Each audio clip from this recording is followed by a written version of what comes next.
What don't Bill Landis and Austin Ward know? Maybe the answer is everything. Welcome back to the Podcast Daily.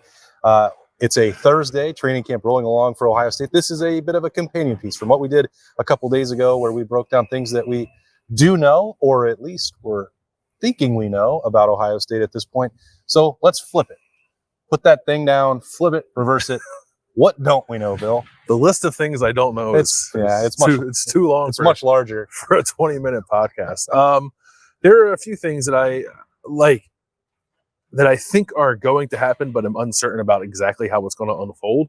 I think probably the top of that list for me is exactly what they're going to do with CJ Hicks, who was just standing out here a minute ago. Like Jim Knowles talks about, like he's pushing to get him on the field. He's a guy that we have to find something for him to do. And part of that is the jack position, but I'm unclear on how that breakdown will happen between he and Mitchell Melton. Frankly, how much they'll use that position in general. Mm-hmm. And then also, if he's going to play will linebacker, is he going to play it along with Steel Chambers? Is he purely like Steel Chambers backup and will only play when games sort of get out of hand? I don't really know what the right answer is there either, because I think, like I said before, like Steele's good. Like I don't know that Steele's a guy who should come off the field. But CJ's also a guy who needs to play. So I don't know how they balance that. I do fully believe that they're going to get him involved in the defense. I don't think there's going to be another season where he's doing nothing but special teams. But I don't have a firm grasp yet on what that's going to look like. It's a little nebulous. Nebulous. I don't know that they know at this point, though. Yeah, they probably, and maybe they don't need to know. Maybe it's like a feel thing as the season starts. This feels like a spot for CJ or this right tackle can't block anybody. Let's throw CJ out there. Let him go to work a little bit. I think there might be some of that to it too. I don't know that it needs to be defined at the moment, but when we talk to Jim Knowles, it's more general than specific, and I would like specific because it makes my job easier. Right? Less forecasting and projecting out. I thought coming into camp that it was just obviously going to be easier for Sonny Styles out of these two. They're the ones with the freakish athleticism we talk so much about. CJ Hicks and Sonny Styles have to play. Like Sonny, that's absolutely going to happen. Mm-hmm. I don't think there's any question about it. And it seems as if CJ has impressed enough, worked hard enough, added enough versatility that he'll find a role. But as you said, I don't know what it is, where it is, how much it's going to be. You don't want to just put him purely on special teams and call it a day. That's not going to be enough. Right. So what does that look like? I really don't know, because the things that are certain is that Tommy Eichenberg is not going to leave the field for any rep or snap of significance. And Steel Chambers, as much as you could look at them both physically and say, well, I think CJ Hicks has probably got a better NFL upside. Steel Chambers is a hell of a linebacker and a real asset to this team, and he's not going to disappear from this equation. Yeah. And Cody Simon continues to be someone that is repeatedly brought up for his work in practice, and we've mentioned him before, like his production on a per snap basis last year in a more clearly defined but smaller role was really good. So I don't know. It just boggles my mind trying to figure out what that means for CJ. I do think that there is a world where Steele and CJ can coexist on high leverage snaps. And if that's like Steele's playing 90 and CJ's playing 10, that's still different than it was last year. And maybe I'd like to see it more like 80-20. I don't like fit. And I think CJ is good enough that like once you put them on the field, you're like, nope, it's 50-50. They both got to play. Like, I think that's on the table too. But it's just like there have been times here in the past where older guys play ahead of clearly much more talented younger players. And we're just like, what is happening? I don't think this is that dynamic at all, because I don't want to shortchange Steele that way. He's been super productive, and I have every reason to believe he'll get better this year. The overall question at running back is like, I know that Travion is going to start. It seemed pretty clear that's what Ryan Day and Tony Alford envisioned. And this works out this way every year. You don't know what the breakdown of carries or the pecking order behind maybe that starter is going to look like. And so that's the overall question. But the more specific one is, how does Dallan Hayden impact that conversation? His camp, we've seen him do some things out of the backfield. Talked to him about a week ago. Can this offense use running backs, more frequently as passing game targets than they did a year ago? It's like just sort of to the point. Yeah. Like screens and some of that stuff has to come back, I think, into the Ohio State offense. Is Dallan Hayden the best one for that? I don't know. If Evan Pryor's push is as legitimate as it seems to be, I would think that some of those touches would be starting to go that way instead of Dallan Hayden's way, and that would be through no fault of his own. And it's not even necessarily a problem for Ohio State if that's the way that it works out. Once you get Mayan Williams healthy and back into the mix, and Chip Trainum giving some of that, powerhouse work to the backfield. Mm-hmm. I mean, you can come up with any solution with those 5, and I think it would work. But I am curious because I just flashed back to some of that stuff that Dallan was doing as a true freshman in November, where we're like, isn't he the solution? Why is he not the solution? And we would hear so much about the practice habits and ball security. You're not hearing those things brought up as a concern about him, but you're also like just not hearing his name much at all. And that may not mean anything at all, but it has been unusual to me, and I don't really understand why. Now that you mention it, I guess I haven't thought of it, but we have not talked about him much. He's a more understated guy. Like, I think his interview out here was like 3 minutes. It was quite short. Yeah, so like he doesn't need to talk about it either. I do think, like, all things being equal, everyone healthy, he probably is down the pecking order a bit, which is like, I don't know, not surprising. How many running backs can you actually work into a game on a regular basis? Mm-hmm. I don't think the answer is like more than 3, and it might be closer to 2. Mm-hmm. So as long as everyone's ready to go, then someone has to unfortunately be on the bad end of that. And I think like everyone who's not Travion and Mayan would be that guy. And then you just keep those guys ready should something happen like happened last year. And they probably will need to dip into that depth at some point in the season. It's the nature of the position. Like, as long as that happens, I feel like my view on the season for Dallan Hayden is like, get your work when it comes to you, keep developing, because like next year you're the guy. Mm-hmm. So, and I think that's a fine plan. He's a true sophomore. I think that's okay for him, but we've not heard a ton about him. But also, like, if you think about the things he did last year, and then just look at how he's changed physically and added what I see, like a little more burst for him, maybe some better foot speed. Like, he can be more productive than he was last year too if they decide to use him more. So I don't know what that looks like for him. I don't really know what the running back room looks like for anybody outside of Travion Henderson, because I feel like Ryan Day kind of drew a pretty hard line. It's like, it's Travion and the rest of them. Yeah. It's like, okay, which I don't think is wrong as long as Travion is healthy and the guy we saw as a freshman. Yeah. But then that was like, that made it more confusing for me. Like, okay, what does the rest of this look like? Well, and, as you said, over the course of a year, 14, 15 games, if you're going to play that many, that workload is going to build the opportunity where you might get nicked up. We've seen Travion deal with that in both of the last 2 years because of when he's at his best, his aggressive, hard charging approach. He is not afraid of contact. That's a positive for you to play football. It is often over the long haul difficult to keep doing that. And he's picked up, that we've seen in year 1, that was, concussion and some problems, that's not a problem. If you have a concussion, you're not going to play, but injury concerns that pop up, that's natural.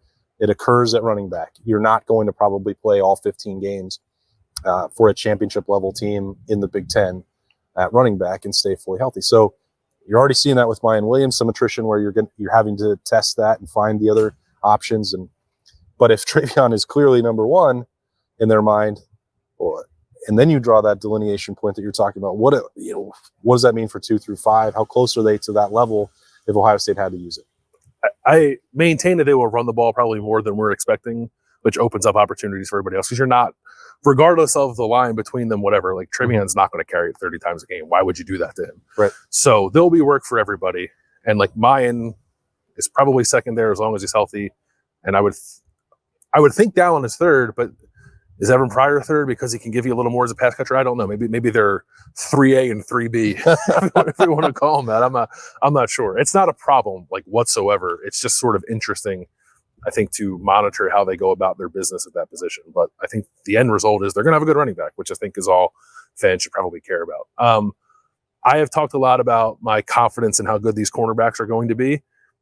Still, I'm very confident. Not 100% sure like what it's going to look like. And Denzel Burke, when we talked to him last week, was like, "I know what it's going to look like, but I'm not telling you." Which I wish he would have taken. He was just messing with us. I wish he would have taken a different tack with that.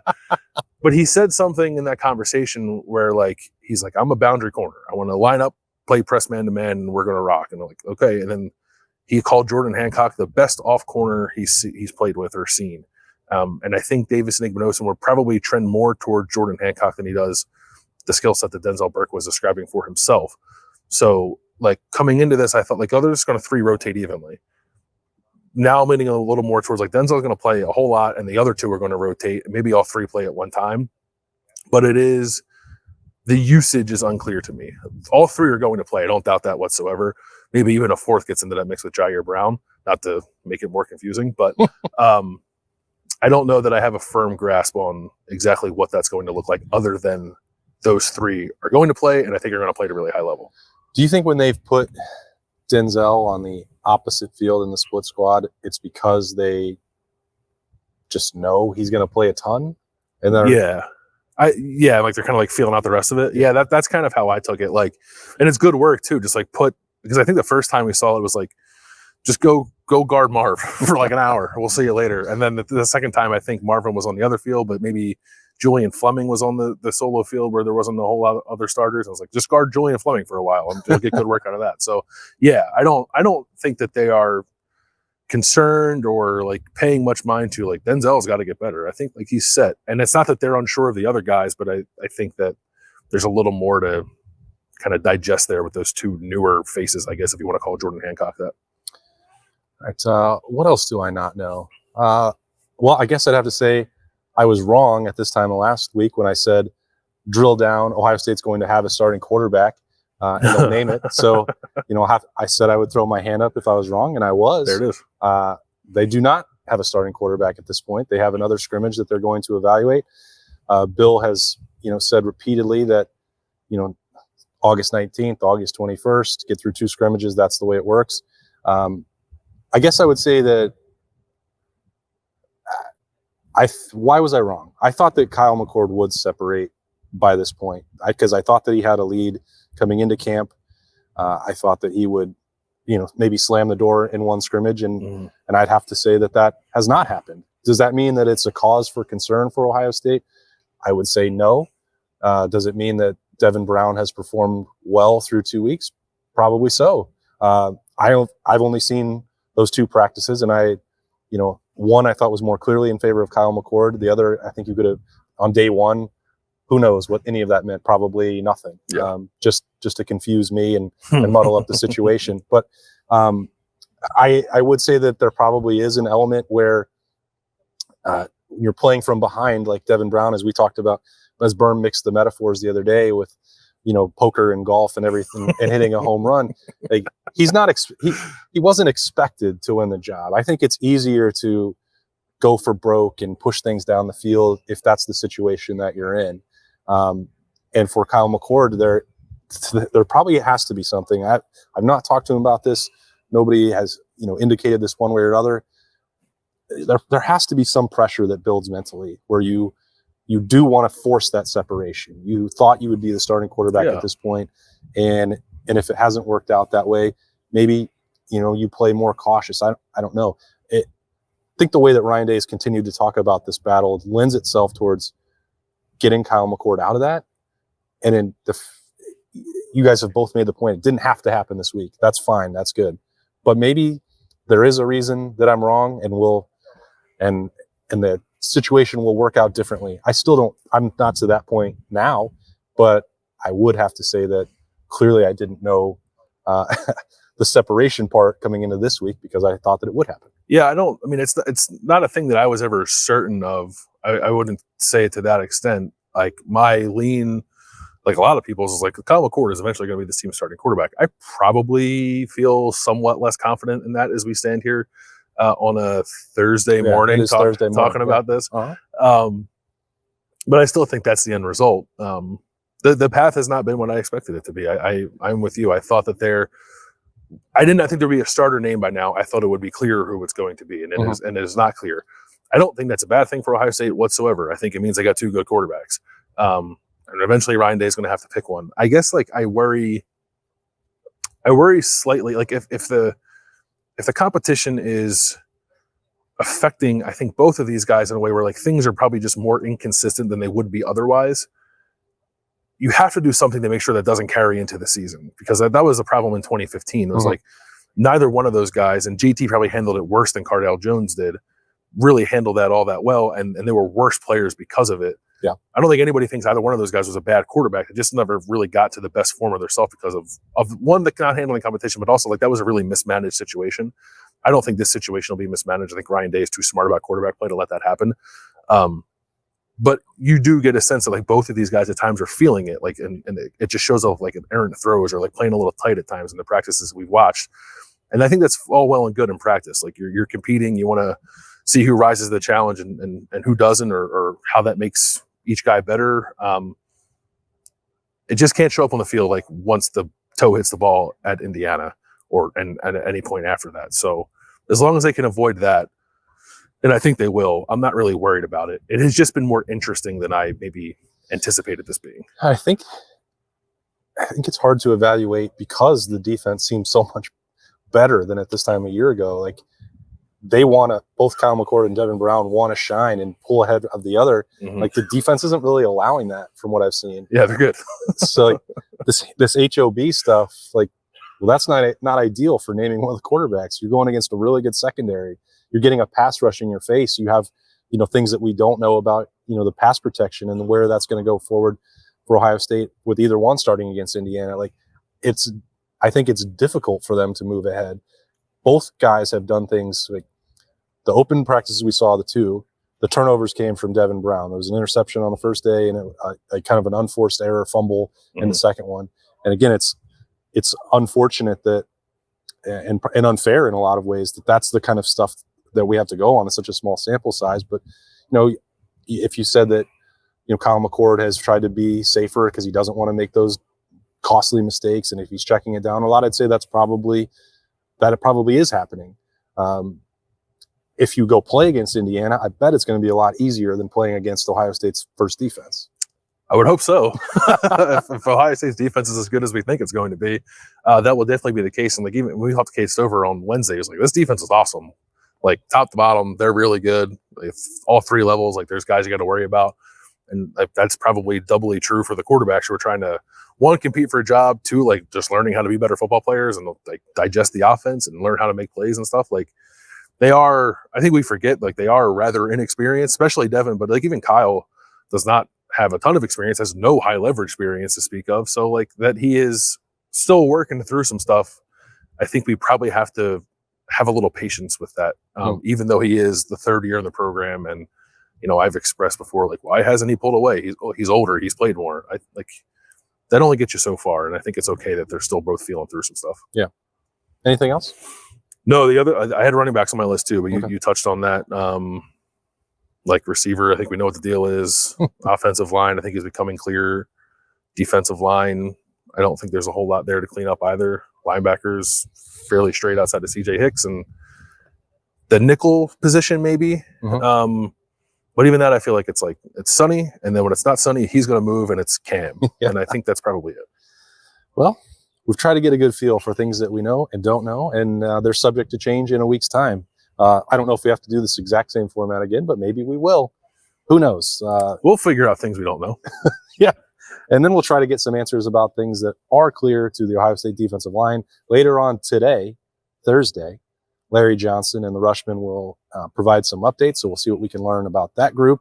Again, as training camp rolls along and the opener creeps ever closer with Ohio State heading to Indiana on that first Saturday in September. Thanks for joining us on the Podcast Daily.